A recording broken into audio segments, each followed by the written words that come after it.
Mina empilweni ngiyophumelela noma bengivala bevula. Ngisho noma bangathi ngililahle ithemba ngeke lilahle ngoba ngalilahla ngiyophelela lapho. Ngoba nali ithemba ngileli lisizayo mihla nemihla solo ngiyihaya inkondlo ngiyibhala.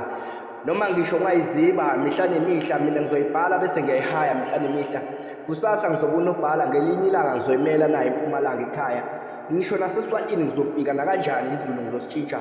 Ngisho noma bathi ngihaya ngesiZulu kodwa iSwati ngiyasathi ingoba ngilokhu ngijwayele zona egameni lokuthi ngimthanda umuntu nokuthi ngiliphosa ithawula angisoze ngaliphosa ngoba izitsha zizojabula mihla nemihla mangithi ngiyaye kuyihaya inkondlo mina ngizoyibhala bese ngiyayihaya ngisho nasebhukwini ngizovela ngelinye ilanga ngizofunda ngayami inkondlo ngisho nini sisasaleni nezingane zenu noma ngingalibekela ezandleni esiphelele mina ngizoyibhala inkondlo mihla nemihla kuze abanye bakwazi ukuphumelela. Bengicela nani ningayiphosi ithawula leni, cinelele ethalenteni lakho ukuze uNkulunkulu azobusisa ngalokuthini. Ungabe uyathandaza uthandazela imihla nemihla uthandazela into engekho kodwa cinelela nawe uzame kuleli lakho iphupho ngoba nakho mina ngiyazama.